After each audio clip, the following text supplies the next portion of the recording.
अस्सलाम वालेकुम दोस्तों। आज हम एक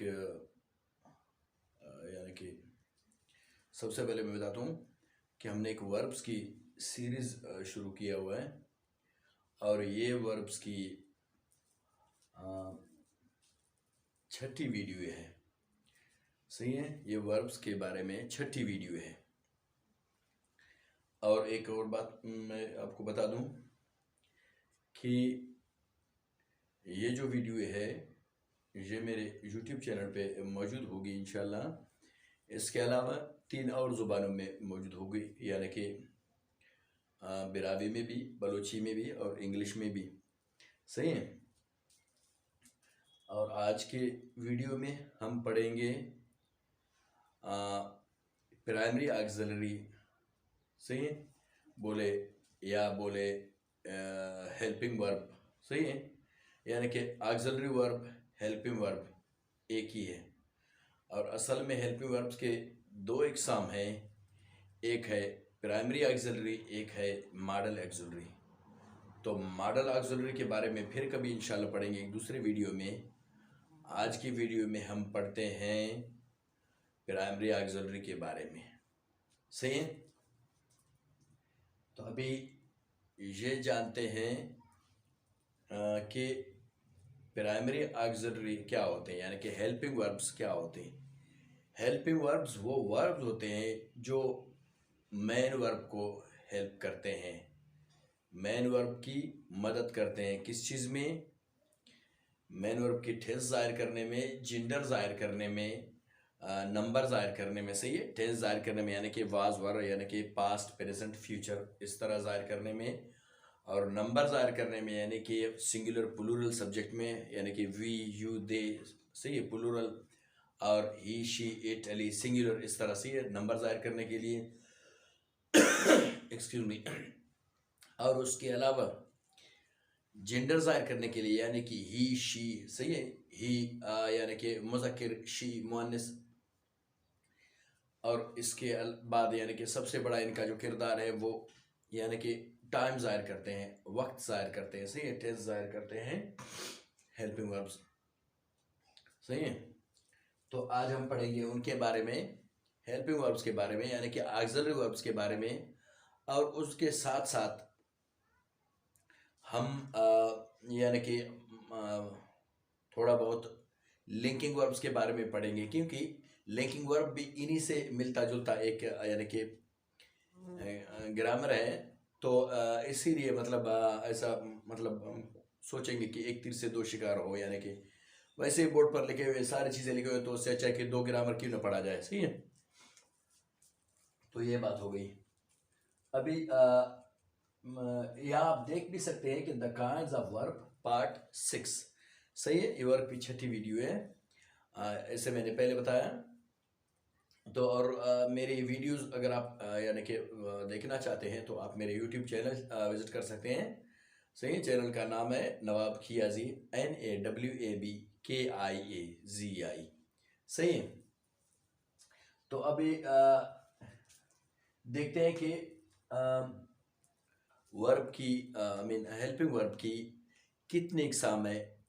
तो हेल्पिंग वर्ब्स 3 होते हैं, बड़े 3। सही है, हेल्पिंग वर्ब्स एक है डू, एक है बी, एक है हैव।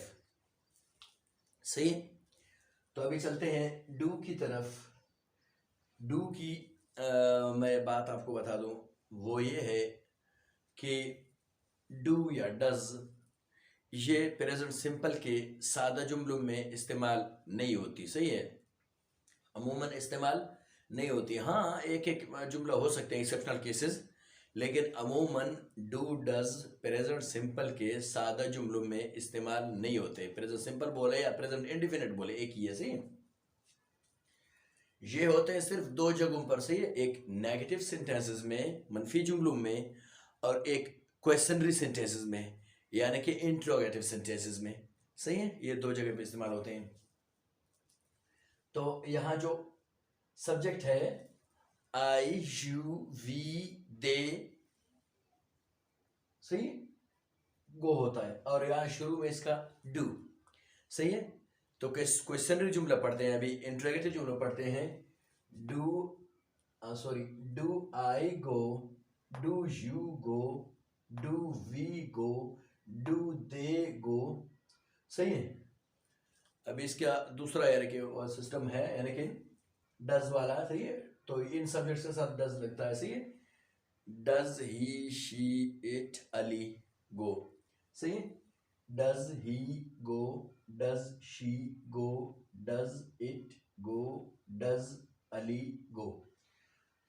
तो ये हो गए इनके सवालिया जुमले यानी कि इंट्रोगेटिव सेंटेंसेस। अब चलते हैं नेगेटिव सेंटेंसेस की तरफ, यानी कि मनफी जुमलों की तरफ। जैसे मैंने आपको पहले बताया कि ये मनफी जुमलों में इस्तेमाल होते हैं और इंट्रोगेटिव जुमलों में इस्तेमाल होते हैं। सही है। पॉजिटिव जुमलों में ज़्यादा इस्तेमाल नहीं होते हैं ये डू डज। सही है। तो अभी ये जो सब्जेक्ट है ऊपर वाले, इनके साथ डोंट लगता है, मतलब डू नॉट। और ये नीचे वाले सब्जेक्ट्स हैं, इनके साथ डज नॉट यानी कि डजंट। सही है, लगता है। अभी मैं पढ़ता हूँ। I don't go, you don't go, we don't go, they don't go, he doesn't go, she doesn't go, it doesn't go, Ali doesn't go। सही है। अच्छा, जो मैंने आपको बताया कि पॉजिटिव सेंटेंस में कभी कभार इस्तेमाल होती है, तो वो ये एक्सक्यूज मी, हमने यानी कि इसी तरह यानी कि 2-3 जगह पे सुना हुआ है, यानी कि I do my homework, he does his homework. सही है। एक होमवर्क होता है, एक जॉब। सही है। He doesn't do a job या he doesn't do any work. सही है। वो कभी कभी वर्क ही लिखता है, होमवर्क वर्क। सही है, मिलता जुलता है। सही है। तो ये मैंने देखा ये 2 जगह पे। और एक बात मैं आपको बता दूं, ये जो रेड मार्कर के साथ लिखे हुए हैं, सही है, ये हेल्पिंग वर्ब्स है। जो ब्लैक मार्कर के साथ लिखे हुए हैं वो मेन वर्ब्स है। बाकी जो नीली रंग के हैं वो जुमले के दूसरे हिस्से हैं। सही है। तो सारा जुमले में ये होता है, I do my homework, he does a job in a factory. अच्छा, इनका अगर आप नेगेटिव बनाएंगे तो ये है कि यहाँ फिर 2 डू आ जाएंगे, एक हेल्पिंग वर्ब के तौर पर, एक मेन वर्ब के तौर पर। मिसाल के तौर पर, I do not do my homework, do I do my homework, he doesn't do a job in a factory, he does not do a job in a factory, does he do a job in a factory। यानी कि 2 do आते हैं, इसके लिए confuse नहीं होना। एक main verb के तौर पर, एक हेल्पिंग वर्ब के तौर पर। सही। तो यहाँ आप देख रहे हैं कि ये मेन वर्ब के तौर पर आ गया, इसीलिए इसके लिए हेल्पिंग वर्ब भी तो चाहिए ना, कि इसका नेगेटिव और इंट्रोगेटिव बनाने के लिए। सही, ये बात है। अच्छा, जो तीसरी बात यहाँ मैं बता दूं आपको, वो ये है कि क्या बोलते हैं, हाँ, ये जो डू है ये कभी कभी सादा जुमलों में इस्तेमाल होती है, प्रेजेंट सिंपल के बोले या पास्ट के बोले, लेकिन उनमें मतलब ये है कि बात को जोर देने के लिए सही हम लोग इस्तेमाल करते हैं। उसके साथ एक दूसरा वर्ब लगता है, तो इसको हम लोग सही हेल्पिंग वर्ब के तौर पर लगा लेते हैं। सही, डू डज डिड को। उसके बाद यानी कि मेन वर्ब लगती है, और ये हम लोग बात को जोर देने के लिए कह रहे होते हैं। अभी मिसाल के तौर पर कोई मुझसे कहे कि आप मेरा यकीन नहीं करते हो, यू डोंट बिलीव में, यू डू नॉट बिलीव में, तो मैं कहूँगा कि आप बिल्कुल, ये बिल्कुल गलत है, ऐसा नहीं है। सही है। I do believe you, I do believe you. सही है। अच्छा, अगर पास्ट पे चला जाता है, पास्ट में होता है, यानी कि कोई मुझसे कहेगा आपने मेरा यकीन नहीं किया, यू डिडंट बिलीव मी, तो मैं कहूँगा no no it's wrong, I did believe you, I did believe you. सही है। अमूमन हम लोग यानी कि बिलीव यू बोलते हैं, आप बिलीव इन यू प्रीपोजिशन के साथ हम लोग बोलते हैं अमूमन मजहबी चीज़ों के लिए, यानी कि I believe in God, I believe in Allah. सही है। I believe in prophet Mohammad peace be upon him. तो हम उस तरह कहते हैं अमूमन मजहबी चीज़ों के लिए। सही है। हाँ, वैसे होते हैं 2 तरह से, बिलीव यू बोलो या बिलीव इन यू बोलो, दोनों एक ही है। सही है। बिलीव यू बोले या बिलीव इन यू। खैर, अच्छा, तो ये होता है ये यानी कि एम्फिसाइज के लिए। सही है। यानी कि जब आप बात को जोर देना चाहते हैं, सही है, एक बात आप यानी कि वसूख से साबित करना चाहते हैं, तो उसके लिए आप जो है ना यहाँ डू डज लगा लेते हैं, डिड लगा लेते हैं अपने बात को वसूख से साबित करने के लिए, यानी कि आई डू बिलीव यू, मैं तुम्हारा यकीन करता हूँ। आई डिड बिलीव यू, मैंने तुम्हारा यकीन किया या मैं तुम्हारा यकीन करता था। सही है।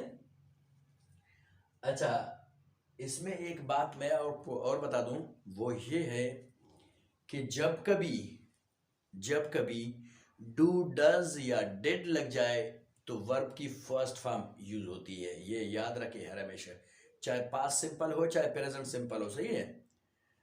जब कभी जुमले में आपने देखा कि डू डिड डज जाहिर है, फिर वर्ब उसके साथ जो लगेगी मेन वर्ब, वो हर हमेशा फर्स्ट फॉर्म में और अपने उसी असली शक्ल में, यानी कि उसके साथ E S I E S इस तरह की नहीं लगती, यानी कि गो गोज कम कम्स इस तरह की नहीं होती, सिर्फ गो कम राइट रीड से इस तरह होती है। जब कभी डू डज लग जाए जुमले में या डिड लग जाए, सही है, फिर जुमला अपने उसली यानी कि सॉरी फिर वर्ब अपनी उसी यानी कि फर्स्ट फॉर्म वाली शक्ल में आ जाती है। सही है। जैसे कि आप देखें यहाँ ये पॉजिटिव जुमला है, इसमें डू डिड नहीं है, इसीलिए ये पास्ट सिंपल का पॉजिटिव जुमला है। तो यहाँ लिखा हुआ आई बिलीव्ड यू, मैंने आपका यकीन किया, आई बिलीव्ड यू। अभी इसका नेगेटिव आ गया, देखें इस जुमले में डेड मौजूद है, इसीलिए वर्ब का फिर से फर्स्ट फॉर्म आ गया है, I did not believe you, मैंने तुम्हारा यकीन नहीं किया। फिर इसका नेगेटिव इंट्रोगेटिव आता है, क्वेश्चनरी जुमला आता है, डिड आई बिलीव यू, क्या मैंने तुम्हारा यकीन किया, क्या मैं तुम्हारा यकीन करता था। सही है। तो ये हर हमेशा नोट कर ले, डू डज डिड आने के बाद वर्ब की हर हमेशा फर्स्ट फॉर्म होती है, वो भी विदाउट एनी जेंडर चेंजिंग की, यानी कि आई ई एस कुछ नहीं। सही है। अब उसके बाद चलते हैं हम लोग दूसरी हेल्पिंग वर्ब यानी कि वर्ब बी की तरफ। वर्ब बी जो है ना, यानी कि इसकी एग्जाम यानी कि बी के am is was sorry am was been, is was been, are were been, has been, have been. सही है। तो ये होते हैं। खैर अभी एक्सक्यूज मी, अभी यहाँ हम पढ़ते हैं जो आई सब्जेक्ट है उसका हेल्पिंग वर्ब अमूमन अलग होती है, यानी कि वो एक्सेप्शनल है। सही है। तो इसीलिए उसकी अलग हो जाती है, यानी कि आई एम गोइंग। सही है। बाकी जो सब्जेक्ट्स है you we they are going, यानी कि you are going, we are going, they are going. सही है। बाकी जो जुमले बचे हुए उनके साथ इज लगती है हेल्पिंग वर्ब, यानी कि ही शी इट अली, एक नाम है, यानी कि सही है, एक नाम के साथ इज गोइंग। सही है। He she it Ali is going. अभी देखें, he is going, she is going, it is going, Ali is going. सही है। तो ये था प्रेजेंट कंटिन्यूअस में, यानी कि अभी चलते हैं पास्ट कंटिन्यूअस में। तो इनमें ऐसा है कि you we they were going, I he she it Ali was going. सही है। पास्ट में जो हेल्पिंग वर्ब है वो ये है, you were going, we were going, they were going, I was going, he was going, she was going, it was going, Ali was going. तो ये था पास्ट कंटिन्यूअस, वो पहले वाला प्रेजेंट कंटिन्यूअस, ये पास्ट कंटिन्यूअस। अब मैं आपको एक और बात बता दूं यहाँ कि ये जो हेल्पिंग वर्ब्स है, सही वर्ब बी है, ये यानी कि उसके साथ भी इस्तेमाल हो सकती है एक्टिव वॉइस पैसिव वॉइस जुमलों में। सही है। पैसिव जुमलों में सही है। तो ये है the books are sold here. सही है। ये तो मैंने जमा लिखा हुआ है, प्रेजेंट में। सही है। अच्छा, इसको सिंगुलर कर ले, the book is sold here, या अगर पास्ट में कर लेते तो the book was sold here, the books were sold here. सही है। तो ये मैंने आपको बताया कि ये पैसिव जुमलों में भी इस्तेमाल होती है, और उसके बाद इन्फिनेटिव्स में भी इस्तेमाल होती है, इन्फिनेटिव जुमलों में भी इस्तेमाल होती है। सही है। लेकिन यहाँ मैंने जो इन्फिनेटिव है ये मैंने बनाया है, इसका मैं भूल गया हूँ इसको, यानी कि जो मेन वर्ब इसको कहना चाहिए था, दरअसल ये मेन वर्ब का काम नहीं करता है, नाउन का काम करता है, लेकिन लगता है ऐसा इन्फिनेटिव। सही है, वर्ब की तरह। तो यहाँ जो है इसको मैंने ब्लैक में करना था, लेकिन मैं भूल गया हूँ, उसके लिए हम सॉरी। सही है। लेकिन ये एक मशहूर मुहावरे है। सही है। मैं आपको पढ़ के सुनाता हूँ, I am not here to listen your gossips. I am not here to listen, अभी टू लिसन यहाँ जो है ना ये इन्फिनेटिव है। सही है। I am not here to listen your gossips, मैं यहाँ आपकी बकवास सुनने नहीं आया हूँ, सही। तो एक मशहूर जुमला है। उसके बाद जो नीचे वाला जुमला है, I am to see my parents, I am to see my parents. अब देखिए ये हेल्पिंग वर्ब है, ये इन्फिनेटिव है, सही, ये भी इसका हेल्पिंग वर्ब है, सही, लेकिन ये नेगेटिव में है, सही। तो ये इसका इन्फिनेटिव है। ये हो गया I am to see my parents, मुझे अपने वालिदैन से मिलना है, सही है, मुझे यानी कि मेरे माँ बाप को देखना है, उनसे मिलना है। तो ये हो गई। उसके बाद मैं आपको बता दूं यहाँ लिंकिंग वर्ब्स के बारे में। अभी ये जो है, ये जुमला, ये जुमला, ये और ये चार हो, यानी कि ये लिंकिंग वर्ब्स में इस्तेमाल हो यानी कि हुए हैं। अच्छा, लिंकिंग वर्ब की निशानी क्या है? जब कभी हेल्पिंग वर्ब मेन वर्ब का काम करता हो, खासकर वर्ब बी, दूसरे ना डू डज हैव ना, वर्ब बी जब कभी मेन वर्ब का काम करता हो तो अमूमन अमूमन अक्सर वो लिंकिंग वर्ब बन जाती है, सही है। लेकिन लिंकिंग वर्ब बनने के लिए शर्त क्या है कि वो जो हेल्पिंग वर्ब है, अब बोल रहे हैं is, are, am, was, were, has been, have been, सही है, इसके बाद जो वर्ड है वो नाउन हो या प्रोनाउन हो या एडजेक्टिव हो, तो ये पक्का लिंकिंग वर्ब है, सही है। कोई दूसरी यानी कि वर्ड है वगैरह, सही, एडवर्ब है, इस तरह की चीज़ फिर लिंकिंग वर्ब नहीं होती। हाँ, वर्ब के बाद, हेल्पिंग वर्ब के बाद is, are, am, was, were, has been, have been के बाद जो वर्ड आ रहा है वो या तो नाउन हो या प्रोनाउन हो या एडजेक्टिव हो, फिर क्या बन जाती है? ये जो वर्ब है, हेल्पिंग वर्ब है, ये लिंकिंग वर्ब बन जाती है, सही है। बस सिंपली आप ज़हन में ये रख ले कि जब कभी वर्ब बी मेन वर्ब का काम करता हो तो ये लिंकिंग वर्ब हो जाती है। अभी मैं आपको समझाता हूँ, सही। लेकिन उसकी फिर क्या बात है लिंकिंग वर्ब्स की, उसमें होती है सब्जेक्ट कंप्लीमेंट्स। अच्छा, कंप्लीमेंट्स क्या होता है? यानी कि तारुफी बोले, आप बोले या तारीफ करना, किसी के बारे में मालूमात देना, किसी के बारे में बता देना, तारीफ करना या तारुफ करना, सही है, तो मालूमात देना, ये होता है कंप्लीमेंट्स, सही है। अच्छा, कंप्लीमेंट्स के फिर दो किस्म होते हैं। अभी ये जो हेल्पिंग वर्ब है यानी कि इज, आर, एम, सही है, was, were, has been, have been, इसके बाद अगर एडजेक्टिव आया हुआ है तो इस कंप्लीमेंट को आप कहेंगे predicate adjective, is, are, was, were, has been, have been, सही है। तो अगर इनके बाद कोई नाउन आ गया है तो वो होता है predicate nominative, predicate adjective, predicate nominative. ये क्या होते हैं? ये कंप्लीमेंट्स होते हैं। कंप्लीमेंट के किस्म, कंप्लीमेंट के दो इकसाम, प्रेडिकेट एडजेक्टिव, प्रेडिकेट नॉमिनेटिव, सही। अभी मैं आपको समझाता हूं। अभी ये जुमला देखिए आप, ही इज हैप्पी।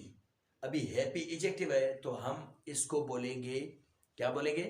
हम इसको बोलेंगे प्रेडिकेट एडजेक्टिव। अच्छा, ये जो नीचे वाला है ये होता है आई वॉज अ टीचर या आई एम अ टीचर। तो यहाँ जो हेल्पिंग वर्ब है, सही, वाज है यानी कि पास में है या प्रेजेंट में कहते हैं, तो आई एम अ टीचर। तो ये जो नाउन आया हुआ है टीचर, नाउन, सही। अब हम इसको बोलेंगे predicate nominative, predicate adjective, predicate nominative, ये याद रहे, सही। जो एडजेक्टिव आ जाए तो वो प्रेडिकेट एडजेक्टिव है, जो नाउन आ जाए तो वो प्रेडिकेट नॉमिनेटिव है। अब ये देखिए यहाँ, दे आर एक्साइटेड, सही, दे इसका सब्जेक्ट है, ये इसका लिंकिंग वर्ब है, एक्साइट इसका कंप्लीमेंट है, सही है। कंप्लीमेंट कौन सा है? एडजेक्टिव में है, तो ये दे आर एक्साइटेड, सही है। तो एक्साइटेड यहाँ जो है ना प्रेडिकेट एडजेक्टिव है, सही।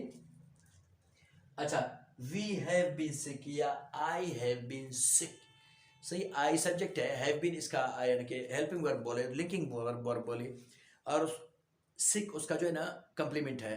कंप्लीमेंट कौन से में है? एडजेक्टिव में है, तो हम इसको बोलेंगे प्रेडिकेट एडजेक्टिव, सही है। समझ आ रही है? तो ये हो गए इसके यानी कि लिंकिंग वर्ब्स के बारे में मालूमात जो मैंने आपको बताया। अब एक चीज़ खैर मुझे जहन में नहीं आ रही है, दूसरा कोई चीज़ था, खैर उसको फिर कभी इंशाल्लाह। अभी चलते हैं हैव, हैज़ की तरफ। ये जो हेल्पिंग वर्ब है इसको बोलते हैं हैज़, हैव, सही। अच्छा, इसकी जो है ना ये परफेक्ट जुमलों में इस्तेमाल हो जाती है प्रेजेंट के, प्रेजेंट परफेक्ट सेंटेंसेस में इस्तेमाल हो जाती है, सही है। तो इसके दो इकसाम है, एक होता है हैव, एक होता है हैज़। यानी कि कुछ सब्जेक्ट्स ऐसे होते हैं, I, you, we, they, have, he, she, it, Ali, has, सही। तो इस तरह इस्तेमाल हो जाती है। अब आप देखिए, मैं जुमले में पढ़ता हूँ, आप खुद देखें। I have written a letter, you have written a letter, we have written a letter, they have written a letter.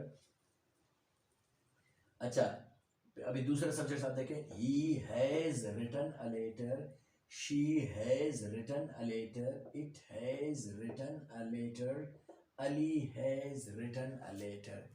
यानी कि प्रेजेंट परफेक्ट के जुमलों में I, you, we, they have written a letter, he, she, it, Ali has written a letter. तो ये आपका हो गया प्रेजेंट परफेक्ट क्लियर। अभी चलते हैं पास्ट परफेक्ट की तरफ। तो पास्ट परफेक्ट का हमें याद रहे आपको कि ये सारे सब्जेक्ट के साथ हैड रिटन, उसमें हैव भी नहीं लिखती, हैज भी नहीं लिखती, हैड, हैड के बाद थर्ड फॉर्म। परफेक्ट जुमले में तो आपको पता है कि वर्ब की थर्ड फॉर्म लगती है, सही है, यानी कि पास्ट पार्टिसिपल। खैर, I, you, we, they, he, she, it, Ali had written a letter. ये देखिए आप, ये पास्ट परफेक्ट की बात कर रहा हूं मैं। I had written a letter, you had written a letter, we had written a letter, they had written a letter, he had written a letter, she had written a letter, it had written a letter, Ali had written a letter। यानी सारे subject के साथ जो helping verb आती है वो had है, सही है, उसकी कोई हैवेज नहीं है, सही है। अभी चलते हैं परफेक्ट कंटिन्यूअस की तरफ, यानी कि प्रेजेंट परफेक्ट कंटिन्यूअस। तो उसके लिए वही पैटर्न है, वही सिस्टम है, यानी कि I, you, we, they have been writing a letter, he, she, it, Ali has been writing a letter, सही है। तो मैं पढ़ता हूँ, देखिए हम। I have been writing a letter, you have been writing a letter, we have been writing a letter, they have been writing a letter, he has been writing a letter, she has been writing a letter, it has been writing a letter, Ali has been writing a letter। अच्छा, इसमें फिर क्या है, excuse me, इसमें ये है जो past perfect continuous है, पास्ट परफेक्ट कंटिन्यूअस में सिर्फ और सिर्फ हैड बीन लगती है, सही है, हैड बीन। यानी कि I had been writing a letter, you had been writing a letter, we had been writing a letter, they had been writing a letter, सही है, he had been writing a letter. ये सारे जुमलों में past perfect continuous के सारे जुमलों में had been लगती है। अभी मैं यहाँ पढ़ता हूँ। I had been writing a letter, you had been writing a letter, we had been writing a letter, they had been writing a letter, he had been writing a letter, she had been writing a letter, it had been writing a letter, Ali had been writing a letter, सही है। तो ये हो गया इसका tense wise. अभी चलते हैं प्रेजेंट सिंपल की उन जुमलों की तरफ जिनमें हैव, हैज, मैन वर्ब का काम करते हैं, सही है। ये जो हेल्पिंग वर्ब्स होते हैं ये कभी कभी मैन वर्ब का भी काम करते हैं, सही है। तो यहाँ आप देखें, यहाँ मैंने इनको ब्लैक में काले रंग में लिखा हुआ है, इसीलिए कि ये मैन वर्ब के काम करते हैं, इसके बाद इनका दूसरा मैन वर्ब नहीं है। तो जुमले में हर हमेशा आप देखें कि यानी कि एम है, इज है, वाज है, वर है, सही है, या है वह हैज है, उसके बाद कोई दूसरा मैन वर्ब नहीं है, तो समझ लो कि ये है मैन वर्ब का काम कर रहा होता है खुद, सही है। तो यहाँ हैव, हैज मैन वर्ब के तौर पर काम करते हैं।